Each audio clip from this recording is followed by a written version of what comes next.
नमस्कार, आप देख रहे हैं न्यूज वन इंडिया। मैं हूं आपके साथ कीर्ति बिंदल और बुलेटिन का आगाज बड़ी खबर के साथ करें लखनऊ से। अतीक अहमद की सुरक्षा का ये पूरा मामला, अतीक अहमद की सुरक्षा का मामला पहुंचा सुप्रीम कोर्ट। सुरक्षा मामले में आज होगी सुनवाई। अतीक अहमद की तरफ से सुप्रीम कोर्ट में याचिका दायर की गई है। अतीक अहमद के वकील हनीफ खान ने सुप्रीम कोर्ट में याचिका दायर की है। याचिका में जेल में प्रस्तावित ट्रांसफर का विरोध किया गया है। तो बड़ी खबर आपको बता रहे हैं इस वक्त की, अतीक अहमद की तरफ से सुप्रीम कोर्ट में दायर की गई है याचिका और अतीक अहमद के वकील हनीफ खान ने सुप्रीम कोर्ट में याचिका दायर की है। आपको बताएं कि याचिका में जेल में प्रस्तावित ट्रांसफर का विरोध किया गया है। अतीक अहमद की सुरक्षा का मामला, आपको याद होगा कुछ समय पहले शाइस्ता परवीन ने भी पत्र लिखा था मुख्यमंत्री योगी आदित्यनाथ को और कहा था कि उन्हें खतरा है उनके पति की जान का, उनके बेटे की जान का, तो इस पर संज्ञान लिया जाए। और अब देखिए अतीक अहमद के वकील ने याचिका लगाई है सुप्रीम कोर्ट में। हमारे साथ अश्विनी द्विवेदी बने हुए हैं संवाददाता, ज्यादा जानकारी के साथ लखनऊ से लाइव बने हुए हैं। अश्विनी, इस पूरे मामले को कैसे देखा जाए? अतीक अहमद अब अपनी जान की भीख मांगता हुआ फिर रहा है और उनके वकील ने याचिका लगाई है सुप्रीम कोर्ट में। यह भी कहा गया है कि जेल में ट्रांसफर ना किया जाए। इस पूरे मामले को कैसे देखा जाए?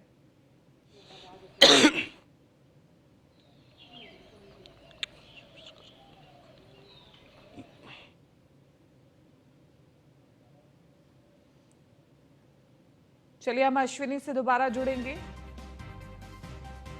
और आपको बताएं कि अतीक अहमद डरा हुआ है। वो माफिया जिसने कई हत्याएं की हैं, करवाई हैं, जिसके ऊपर कई मुकदमे दर्ज हैं और गुजरात के साबरमती जेल में बंद है।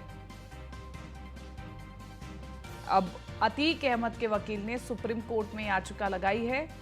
सुरक्षा मामले में आज महत्वपूर्ण सुनवाई होगी और आपको बताएं कि अतीक अहमद की तरफ से सुप्रीम कोर्ट में याचिका दायर की गई है। अश्विनी हमारे साथ बने हुए ज्यादा जानकारी के साथ। अश्विनी, बताएं इस पूरे मामले को कैसे देखा जाए? अब अतीक अहमद को अपनी जान का खतरा सताने लगा है और इसलिए उनके वकील ने सुप्रीम कोर्ट में याचिका लगाई है। इसी के साथ साथ जेल के ट्रांसफर का भी विरोध किया गया है। बिल्कुल। अतीक अहमद ने सुप्रीम कोर्ट में एक याचिका दायर की जिसमें कहा है कि उनके जो मामलों की सुनवाई के लिए उनको गुजरात से, अहमदाबाद से बाहर न लाया जाए।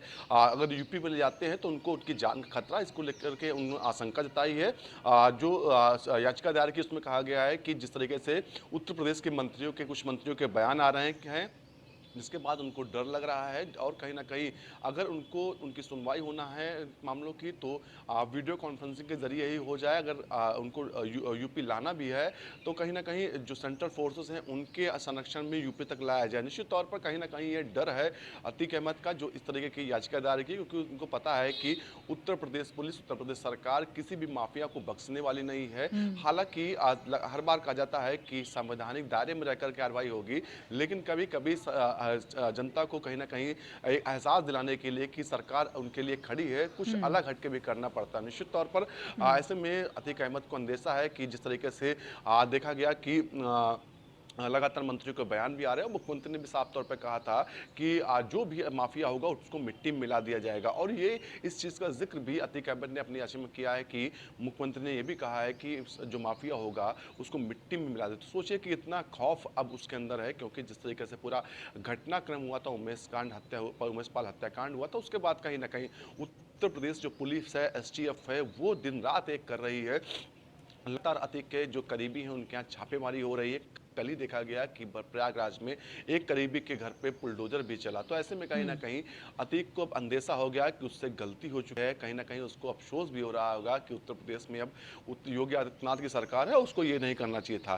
क्योंकि पिछले 5 सालों में किस तरीके से योगी आदित्यनाथ सरकार ने आज माफियाओं पर का दमन किया, माफियाओं को कहीं ना कहीं बैकफुट पे भेजा, लेकिन कहीं ना कहीं उससे जो है सीख नहीं ली अतीक अहमद ने, उतना बड़ा कांड हुआ। निश्चित तौर पर आने वाले दिनों में क्या कुछ होगा इसके लिए थोड़ा इंतजार करना पड़ेगा। लेकिन सरकार इस मामले को लेकर बहुत सख्त है।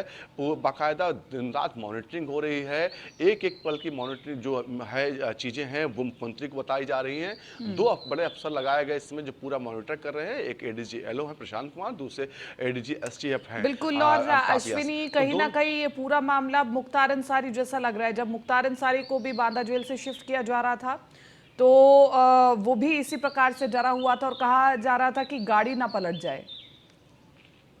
बिल्कुल पिछले 5 सालों में वाक़ई में अगर आम जनमानस से पूछिए कि कानून व्यवस्था को लेकर के क्या उसकी राय है, तो वाक़ई में इस चीज़ की सराहना करेगा कि उत्तर प्रदेश में माफ़िया राज जो था, संगठित माफ़िया थे जो पनप रहे थे, चाहे पूर्वोत्तर की बात पूरी पूर्वांचल की बात करें या पश्चिमी उत्तर प्रदेश की बात करें, कहीं न कहीं उन पर अंकुश ज़रूर लगा है। जिस तरीके से बेतहाशा कार्रवाइयाँ हुई, तमाम माफ़ियाओं को जेल भेजा गया। यही अतीक अहमद 5 साल पहले की बात, 6 साल पहले की बात करें, तो इनका एक तरीके से राज चलता था। जेलों के अंदर से फ़ोन आते थे तमाम व्यापारियों को, तमाम लोगों को, और हफ्ता वसूली होती थी। लेकिन पिछले 5 सालों पे इन पर शिकंजा जरूर कसा गया।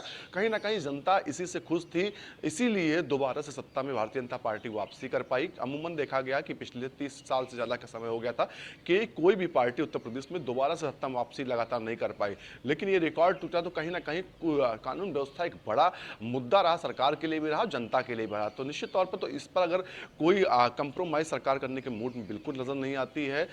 साफ तौर पर मुख्यमंत्री तमाम बार मंचों से कह चुके हैं कि कानून व्यवस्था के जो है उससे खिलवाड़ जो भी करेगा उस पर सख्त कार्रवाई होगी, और उसके तमाम नमूने भी हमारे सामने हैं। जी ठीक है अश्विनी, आप बने रहिए, हम आपसे आगे भी जानकारी लेंगे। और इस बीच एक और महत्वपूर्ण खबर आपको बता दें मऊ से। मुख्तार अंसारी का शूटर गिरफ्तार हो गया है। पुलिस ने मुख्तार के शूटर को गिरफ्तार कर लिया है। ब्रिजेश सोनकर नाम के व्यक्ति को गिरफ्तार किया गया है। शहर के खटीक टोला मोहल्ले का रहने वाला है शूटर। कोतवाली थाना अंतर्गत से पुलिस गिरफ्तार किया है।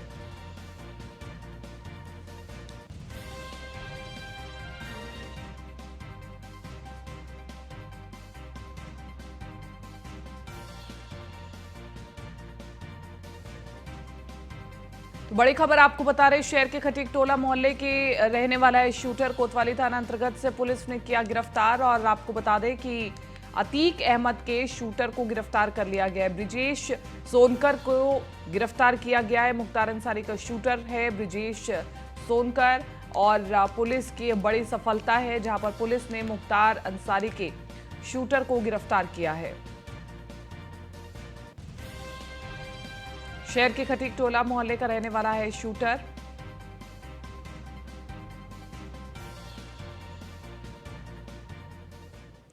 सीएम योगी आदित्यनाथ ने एक और नया कीर्तिमान स्थापित किया है। सीएम योगी यूपी में लगातार सबसे लंबे समय तक मुख्यमंत्री बनने का रिकॉर्ड बना लिया है। वो मुख्यमंत्री पद पर 5 साल 346 दिन पूरे करने जा रहे हैं। और 19 मार्च 2017 को योगी आदित्यनाथ ने मुख्यमंत्री पद की शपथ ली थी। इससे पहले पूर्व मुख्यमंत्री डॉक्टर संपूर्णानंद इस पद पर सबसे लंबे समय तक काबिज रहे थे।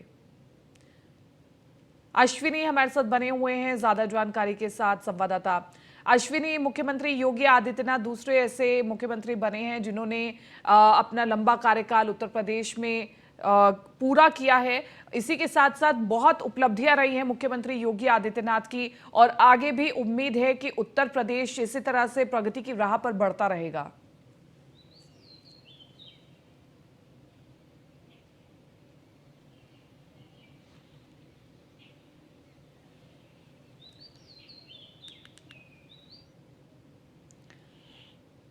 तो आपको बता दें कि मुख्यमंत्री योगी आदित्यनाथ यूपी में सबसे लंबे समय तक बने रहने वाले मुख्यमंत्री हैं। मुख्यमंत्री पद पर आज 5 साल 347 दिन पूरा कर रहे हैं मुख्यमंत्री योगी आदित्यनाथ। और इसी के साथ साथ आपको बता दें 19 मार्च 2017 को सीएम योगी आदित्यनाथ ने मुख्यमंत्री पद की शपथ ली थी। इससे पहले पूर्व मुख्यमंत्री डॉक्टर संपूर्णानंद इस पद पर सबसे लंबे समय तक काबिज रहे थे। तो आपको बताएं कि मुख्यमंत्री पद पर 5 साल 346 दिन पूरे करने जा रहे हैं मुख्यमंत्री योगी आदित्यनाथ।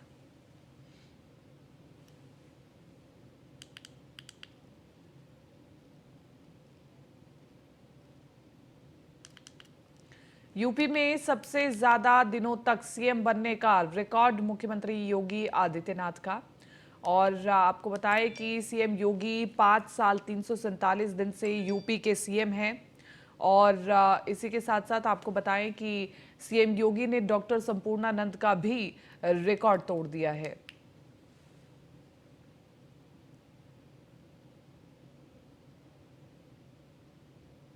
मुख्यमंत्री योगी आदित्यनाथ ने यूपी विधानसभा में बजट पर विपक्ष के सवालों के जवाब दिए। इस दौरान उन्होंने सपा पर जमकर निशाना साधा। सीएम योगी ने कहा कि 2017 से पहले हर जिले में एक माफिया होता था और अब हर जिले का अपना प्रोडक्ट है। उन्होंने कहा कि पूर्व की सरकार ने 1 डिस्ट्रिक्ट 1 माफिया दिया, हमारी सरकार ने माफियाओं को खत्म करने का संकल्प लिया है।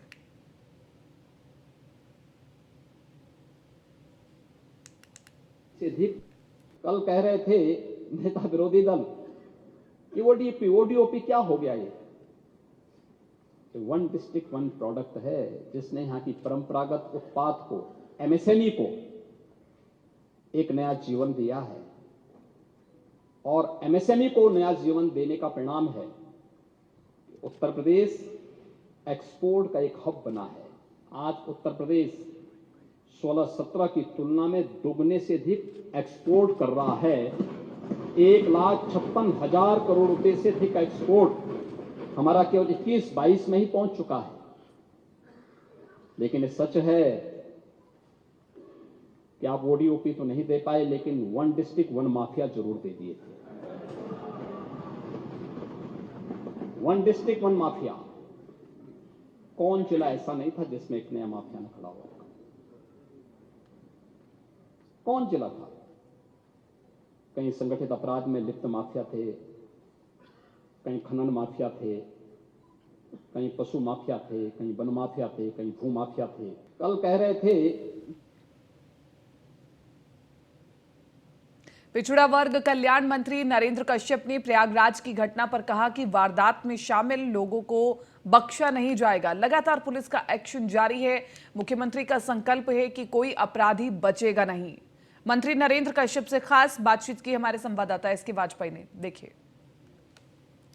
तरीके से आज बुलडोजर चल रहा है। विपक्ष कह रहा है बुलडोजर सिर्फ एक वर्ग विशेष पर ही क्यों?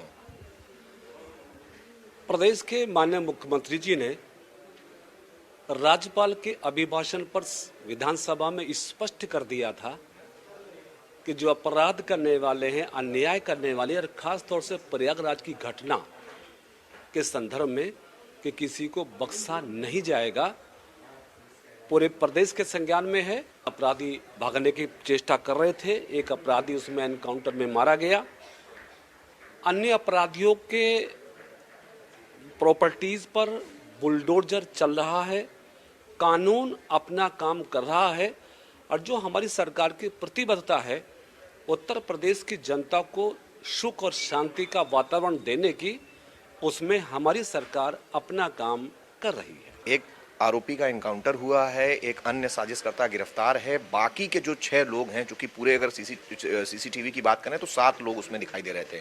बाकी के 6 लोगों को लेकर शिवपाल यादव भी सवाल उठा रहे हैं कि सदन में बड़ी बातें हुई, लेकिन बाकी के और लोग भी हैं, उन पर क्या होगा? एक अपराधी जेल गया, एक अपराधी और पकड़ा गया, बुलडोजर ने काम शुरू किया। पुलिस की प्रक्रिया है, तेजी के साथ आगे बढ़ रही है। मुख्यमंत्री जी का संकल्प है कि किसी सूरत में भी कोई अपराधी बचेगा नहीं। तो थोड़ा समय चाहिए, मेरे ख्याल से जल्दी आने वाले समय में बाकी अपराधी भी जेल की सलाखों में नजर आएंगे। कन्नौज से बीजेपी सांसद हैं सुब्रत पाठक, उनका एक ट्वीट आया है। वो कह रहे हैं कि अपराधियों पर पहले भी एक्शन हुआ है और इस बार भी होगा, क्योंकि जिस तरीके से उत्तर प्रदेश सरकार को यह चुनौती दी गई है, जरूरी है और हो सकता है कि आने वाले समय में अतीक अहमद की भी गाड़ी पलट जाए। भविष्य में क्या क्या हो सकता है इसका प्रमाण तो दिया जाना संभव नहीं है, लेकिन इतना तो सत्य है कि अतीक अहमद हो या मुख्तियार अंसारी, इकबाल हो या कोई और, अपराध जो करेगा, जुल्म जो करेगा, वो कम से कम माननीय मुख्यमंत्री जी के नेतृत्व वाली सरकार में बख्शा नहीं जाएगा। जो निर्धारित सजाएं हैं वो उनको होंगी, जो कार्रवाइयाँ वो होंगी। बाकी सांसद ने जो बयान दिया है, उनकी व्यक्तिगत जो जानकारी है, उनका जो संभावना, उस पर उन्होंने अपनी बात कही है। एक लगातार मांग उठ रही थी, विपक्ष मांग उठा रहा था कि जातीय जनगणना की जाए। बीजेपी सांसद की तरफ से मांग केंद्रीय सदन में की गई है कि अगर जातीय जनगणना करनी है तो उससे पहले धार्मिक जनगणना की जानी चाहिए, क्योंकि देश का बंटवारा भी धार्मिक आधार पर ही हुआ था। हमारा देश संविधान से चलता है और मैं चूंकि मेंबर पार्लियामेंट भी रहा हूं, तो संवैधानिक प्रक्रियाओं का थोड़ा बहुत मुझे अध्ययन है। इसलिए मैं इस बात को जानता हूं कि जाति जनगणना हो या जनसंख्या की गणना, ये सारा दायित्व भारत का संविधान केंद्रीय सरकार को देता है। उत्तर प्रदेश में जाति जनगणना की मांग कोई उठाए तो मैं सोचता हूं कि ये मांग शायद उनकी ना जानकारी का नतीजा है। इसलिए मैं समझता हूं कि ये प्रश्न औचित्य विहीन है। और जहां तक आपने धार्मिक जनगणना की बात की, जब जनगणना होगी तो उसमें सारी चीजें होती हैं, सारी चीजें उसमें कॉलम्स होते हैं, तो वो सब चीजें सामने आ जाएंगी। धन्यवाद दिए हैं उत्तर प्रदेश के पिछड़ा वर्ग कल्याण मंत्री नरेंद्र कश्यप, जो बता रहे हैं कि उत्तर प्रदेश सरकार की तरफ से लगातार एक्शन चल रहा है, थोड़ा इंतजार करना चाहिए, बाकी के अपराधियों पर भी एक्शन होगा, जिसको लेकर यूपी पुलिस पूरी तरीके से लगी हुई है। जहां तक जनगणना का सवाल है, ये केंद्र का विषय है और विपक्ष की नादानी है या नासमझी है कि वो ये सवाल उत्तर प्रदेश विधानसभा में उठा रहे हैं। कैमरामैन अमित शाहानी के साथ मैं इसके वाजपेयी, न्यूज़ ऑन इंडिया। चलिए आगे बढ़ रहे हैं। केंद्रीय गृह राज्य मंत्री अजय मिश्र टेनी ने न्यूज वन इंडिया से खास बातचीत की। इस दौरान उन्होंने कहा कि यूपी में कानून का राज है, योगी सरकार कानून के राज को कायम कर रखा है। और साथ ही आगे क्या कुछ का आपको सुनवाते हैं। उत्तर प्रदेश की भारतीय जनता पार्टी ने एक संकल्प लिया है कि जो भी अपराधी उत्तर प्रदेश की तरफ देखेगा उसके खिलाफ कड़ी कार्रवाई की जाएगी। प्रयागराज की हुई घटना के बाद हमारे साथ बात करने में मौजूद हैं केंद्रीय गृह राज्य मंत्री अजय मिश्र टेनी जी। अजय जी, एक बार फिर से हमने देखा कि उत्तर प्रदेश में बुलडोजर फिर से गिर रहा है, जहाँ विपक्षी पार्टी हमेशा रोक रही, और उसके बाद हमने फोटो वायरल देखे, जो अपराधी हैं उनके फोटो किसके साथ वायरल हुए थे। देखिए, ऐसे भारतीय जनता पार्टी की सरकार योगी जी के नेतृत्व में कानून व्यवस्था पर बहुत अच्छा काम कर रही है। जहां पर जिस तरह का कोई भी अपराध होता है, कानून अपना काम बहुत स्पष्टता से और विधि पूर्वक कर रहा है। अजय जी, देखा कि जिस तरीके से खुलेआम इस तरीके से असलहे और बम की गुजारिश की गई थी, तो कहीं ना कहीं दुस्साहस को एक चुनौती दी गई थी उत्तर प्रदेश को। देखिए, कोई भी आपराधिक घटना दुर्भाग्यपूर्ण होती है और प्रत्येक चुनौती से निपटने में उत्तर प्रदेश की भारतीय जनता पार्टी की सरकार सक्षम है। कानून अपना काम बहुत अच्छे तरह से कर रहा है। जो भी अपराधी है वो बहुत जल्दी कटघरे के पीछे होंगे और जो भी विधि सम्मत कार्रवाई होगी वो हम करेंगे। बहुत बहुत धन्यवाद। तो ये थे केंद्रीय गृह राज्य मंत्री अजय मिश्र टेनी जी बताया थे कि जो अपराधी होंगे विधिक सम्मत उनके ऊपर कार्रवाई की जाएगी और सबसे पहले उनको जेल के पीछे किया जाएगा। वीडियो शुभम के साथ Manish Mishra, news on India, Lucknow. BSP विधायक उमाशंकर सिंह ने महंगाई को लेकर सरकार पर जमकर निशाना साधा है। उन्होंने कहा है कि बीजेपी सरकारों को महंगाई और गरीबों की चिंता नहीं है, इसलिए रसोई गैस के सिलेंडर के दाम और बढ़ गए हैं। उन्होंने आगे क्या कुछ का आपको सुनवाते हैं। पिछले साल इन्होंने 22-23 के बजट में तो सिलेंडर के लिए बजट रखा था, लेकिन दिवाली में सिलेंडर तो दिया नहीं गया, तो उधर से आया जवाब कि नहीं इस बार हम दे रहे हैं। मैंने आग्रह किया कम से कम होली में दे दीजिए, तो मान लीजिए होली में जो सिलेंडर इनको देना है उससे पहले ही उतने का जितना का सिलेंडर देंगे उससे अधिक उसकी प्राइस बढ़ा दिए। तो एक तरफ से घुमा फिरा करके कान को चाहे इधर से पकड़िए चाहे उधर से पकड़िए। मैंने कल इस पर चर्चा किया कि पिछली बार जो आपने ये दर्शाया था कि मुझे इनसे इन विभागों से जैसे सेल टैक्स से जीएसटी से इतनी प्राप्तियां होगी, मैंने बताया कि अभी तक तो पिछली जो आपके प्राप्तियां दिखा करके आपने जो बजट के लिए प्रारूप बनाया था वो बजट तो आपका हर में कोई 30% माइनस में है, कोई 20% कम उनको प्राप्तियां हुई है, और जिसमें 20% 30% कम प्राप्तियां हुई है उसमें इस बार इन्होंने 70% 90% तक और दिखाया कि हम और पहली बार से अधिक प्राप्त कर लेंगे। यानी वो 30% जो माइनस है वो प्लस 50% और, ये कहाँ संभव है। इसलिए यह बजट फिर अपने आप नीचे आ जाएगा, इसलिए दिखाने के लिए है। उमेश पाल हत्याकांड में अतीक और उसके करीबियों पर लगातार एसटीएफ शिकंजा कस रही है और दिल्ली, एनसीआर और गाजियाबाद में प्रॉपर्टी तलाश की जा रही है। ग्रेटर नोएडा सेक्टर 36 में अतीक अहमद के एक प्रॉपर्टी का पता लगा है। अतीक अहमद के घर पर ताला लटका हुआ है। अतीक के बेटे ने साल 2015 में इसी मकान में रहकर पढ़ाई की थी और ग्रेटर नोएडा अथॉरिटी से साल 1994 में 90 वर्ग मीटर का भूखंड का आवंटन हुआ था। ये तस्वीरें हम आपको दिखा रहे हैं। अतीक के बेटे ने इसी घर में रहकर के पढ़ाई की थी और एक एक करके अतीक अहमद की संपत्तियों के खुलासे हो रहे हैं, जिनकी छानबीन कर रही है पुलिस।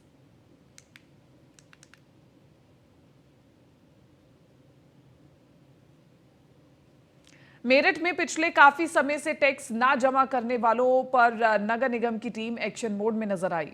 नगर निगम के अधिकारी परिवर्तन दल के साथ टैक्स जमा करने वालों पर सीलिंग की कार्रवाई करने दिल्ली रोड स्थित मेहताब सिनेमा पहुंचे और इस दौरान टीम को देखकर के दुकानदारों में हड़कंप मच गया। जैसे ही परिवर्तन दल ने सीलिंग की कार्रवाई शुरू की तो लोगों ने हंगामा करना शुरू कर दिया। आपको बता दें कि लोगों का आरोप था कि उनके पास टैक्स जमा करने का कोई नोटिस नहीं आया है और उन्हें बेवजह परेशान किया जा रहा है। इस बात को दरकिनार करते हुए प्रवर्तन दल की टीम में कई दुकानों पर सीलिंग की कार्रवाई कर डाली। सीलिंग की कार्रवाई से घबराए अन्य दुकानदारों ने मौके पर ही टैक्स की आधी से ज्यादा धनराशि जमा कर दी और बाकी धनराशि के लिए समय मांगा है, जिसके बाद नगर निगम की टीम अन्य दुकानदारों को टैक्स जमा कराने की चेतावनी देकर वापस लौट आई है।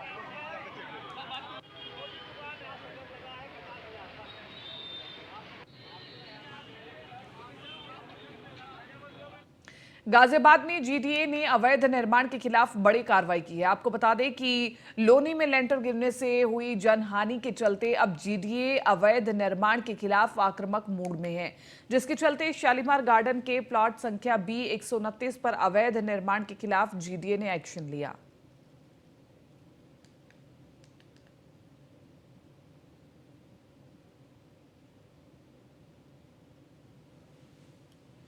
चलिए आगे बढ़ रहे हैं। हाथरस में राज्यपाल के दौरे से पहले जिलाधिकारी ने जिला अस्पताल का निरीक्षण किया। आपको बता दें कि जिला अधिकारी के औचक निरीक्षण से स्वास्थ्य कर्मियों में खलबली मच गई। वहीं जिला अस्पताल में गंदगी को लेकर के जिला अधिकारी अर्चना वर्मा ने नाराजगी जताई और इस दौरान अस्पताल की ओपीडी और परिसर का भी जायजा लिया। वहीं सीएमओ, सीडीओ और सीएमएस मौजूद रहे।